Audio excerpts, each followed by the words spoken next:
नमस्कार दोस्तों, मैं हूं अनुराग सूर्यवंशी और आप देख रहे हैं नारद टीवी की खास श्रृंखला फिल्मी फैक्ट्स। दोस्तों, आपको इस फिल्म की कहानी तो याद ही होगी कि फिल्म का नायक अरुण वर्मा जो कि अनाथ बच्चों की देखभाल करता है। कहानी में खलनायक मोगेम्बो और उसके गुंडों के आतंक से मुक्ति दिलाने का बीड़ा उठाने वाले अरुण को एक ऐसी घड़ी मिलती है जिसको पहनने वाला आदमी गायब हो जाता है। अरुण इस घड़ी की मदद से मिस्टर इंडिया बनकर मोगेम्बो के साम्राज्य का खात्मा करता है। इस काम में उसका साथ देती है इस कहानी की नायिका रिपोर्टर सीमा, जो कि अरुण के घर में पेइंग गेस्ट के रूप में रहती हैं। साधारण सी इस कहानी में जो सबसे खास बात थी वो थी इस घड़ी को पहन के गायब होना और लाल रोशनी से बचना, क्योंकि लाल रोशनी पड़ते ही घड़ी की ताकत खत्म हो जाती थी। इसके अलावा इस फिल्म में मोगेम्बो की रहस्यमयी गुफा भी दर्शकों के लिए कौतूहल का विषय हुआ करती थी, जिसमें मिसाइलें, तेजाब के कुएं के साथ साथ बड़े बड़े लाल हरे बटनों वाले कंप्यूटर को भी दिखाया गया था। बोनी कपूर द्वारा निर्मित इस फिल्म को सलीम जावेद की जोड़ी ने लिखा था। फिल्म की लेखक जोड़ी सलीम जावेद द्वारा एक साथ लिखी उनकी अंतिम फिल्म थी।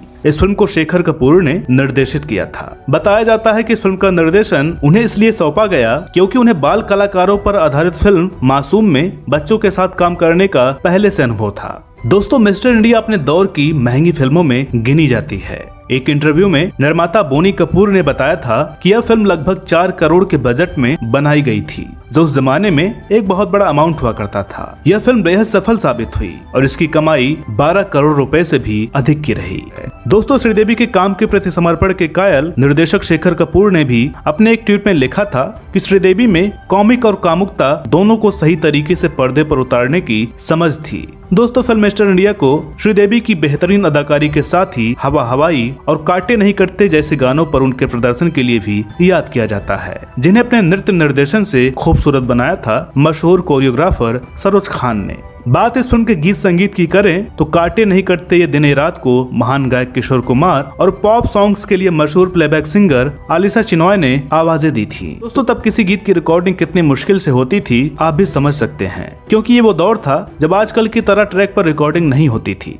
दोस्तों, मीडिया में एक खबर आई थी कि सदाबहार अभिनेता धर्मेंद्र ने मिस्टर इंडिया के निर्माताओं पर गीत चोरी करने का आरोप लगाया था, जो वर्ष 1966 में रिलीज हुई उन्हीं की फिल्म फूल और पत्थर का एक गीत था, जिसके बोल थे जिंदगी में प्यार करना चाहिए। जैसा कि आप जानते ही हैं कि इस फिल्म में ढेर सारे बच्चों ने भी काम किया था, जिन्होंने दर्शकों के दिलों में एक खास जगह बना ली थी। हालांकि फिल्म में ढेर सारे बच्चे थे, लेकिन जिस छोटी बच्ची ने अपने अभिनय और मासूमियत से सबका दिल जीत लिया था वो बच्ची थी 6 वर्ष की टीना। इस किरदार को निभाने वाली उस चाइल्ड आर्टिस्ट का नाम है हुजान खुदाई जी, जो कि सेट पर सभी की चहेती थी। हुजान से हर किसी को इस कदर लगाव था कि एक दृश्य के दौरान जब टीना को ताबूत में लिटाया गया तो श्रीदेवी सहित वहाँ मौजूद सभी की आंखों में आंसू आ गए थे। इस दृश्य से जुड़ा भी एक बेहद दिलचस्प किस्सा है। दृश्य के हिसाब से टीना के बाद उसे ताबूत में लिटाया जाता है और बाकी बच्चे उस पर फूल चढ़ाते हैं, लेकिन जैसे ही बच्चे बारी बारी से आकर टीना के ऊपर फूल चढ़ाते तो टीना को हंसी आ जाती, तो बाकी बच्चे भी हंस पड़ते, जिससे पूरा शूट बिगड़ जाता। ऐसे में निर्देशक शेखर कपूर ने एक प्लान बनाया और हुजान की माँ से उसे सुलाने को कहा, और जब हुजान यानी टीना सो गई तो शूट शुरू हुआ। लेकिन ताबूत में सोई हुई मासूम टीना पर जैसे ही बच्चे फूल चढ़ाने आए तो वे भावुक हो गए और रोने लगे। टीना के इस तरह ताबूत में देख सभी के साथ साथ श्रीदेवी भी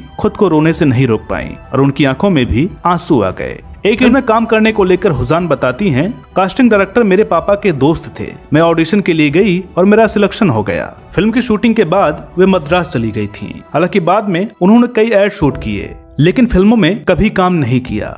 खबरों के मुताबिक वे जानी मानी मार्केटिंग कम्युनिकेशन कंपनी लेटांस में बतौर एडवर्टाइजिंग एग्जीक्यूटिव काम कर रही हैं। हुजान आज 2 बेटियों की मम्मी हैं और बॉलीवुड की चकाचौंध से दूर अपनी निजी जिंदगी में बेहद खुश हैं। इस फिल्म में उनके अलावा आफ्ताब शिवदासनी, करणनाथ और अहमद खान भी बाल कलाकार के रूप में नजर आए थे।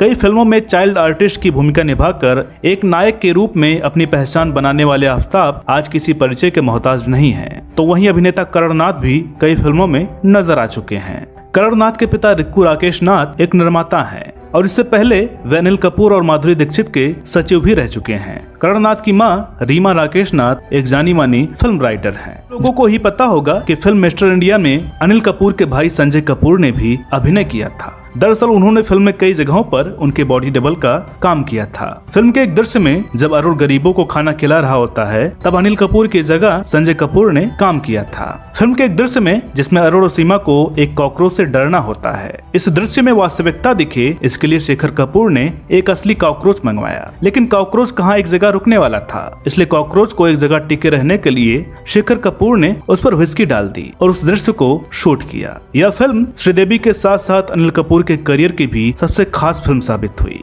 दोस्तों, मिस्टर इंडिया नाम के टाइटल से वर्ष 1961 में भी एक फिल्म बन चुकी है जिसमें मुख्य भूमिका निभाई थी कॉमेडियन, एक्टर और राइटर आई.एस. जौहर ने। निर्माता निर्देशक जी.पी. सिप्पी की इस फिल्म की पटकथा भी आई.एस. जौहर ने ही लिखी हुई थी। मिस्टर इंडिया का सेट मुंबई में अंधेरी के वर्सोवा इलाके में लगाया गया था। एक्शन डायरेक्टर थे वीरू देवगन, जो कि 70, 80 और 90 के दशक के सबसे सफल एक्शन डायरेक्टर्स में गिने जाते थे। ये तो आप अच्छी तरह जानते ही होंगे कि वे अभिनेता अजय देवगन के पिता हैं। इस फिल्म के 32 साल पूरे होने पर अनिल कपूर ने कहा था कि वह इस फिल्म को दिवंगत एक्शन डायरेक्टर वीरू देवगन को समर्पित करना चाहते हैं। अनिल ने ट्वीट में लिखा था कि मिस्टर इंडिया को बच्चों के लिए बनाए गए एक्शन सीन और वीरू के मिडास टच द्वारा प्रतिष्ठित बनाया गया। मैं इस फिल्म की 32वीं सालगिरह को उस व्यक्ति को समर्पित करना चाहता हूँ। जिससे आपको ये जानकर ताज्जुब होगा कि पूरी फिल्म में अनिल कपूर ने एक ही पोशाक पहनी है। बहुत से लोगों को यह बात मालूम ही नहीं होगी कि अनिल कपूर की वो आइकॉनिक जैकेट और हैट को मुंबई की लोकल मार्केट से खरीदा गया था, जिसको अनिल ने पूरी फिल्म में पहन रखा था। फिल्म के प्रमोशन के दौरान शारजाह कप क्रिकेट मैच के दौरान हुए टॉस में सिक्का उछालते समय भी अनिल कपूर ने मिस्टर इंडिया की यही ड्रेस पहन रखी थी। भारतीय सिनेमा के शताब्दी वर्ष में जब 100 सबसे महानतम भारतीय फिल्मों की सूची बनाई गई तो मिस्टर इंडिया को भी इसमें स्थान दिया गया। वर्ष 1989 में फिल्म मिस्टर इंडिया का तमिल और कन्नड़ भाषाओं में रीमेक भी बनाया गया। दोस्तों, हमें उम्मीद है कि आपको हमारा आज का यह वीडियो जरूर पसंद आया होगा। वीडियो के बारे में अपनी राय कमेंट्स के जरिए जरूर करें। तो मिलते हैं अगले वीडियो में किसी और रोचक किस्से के साथ। तब तक के लिए नमस्कार।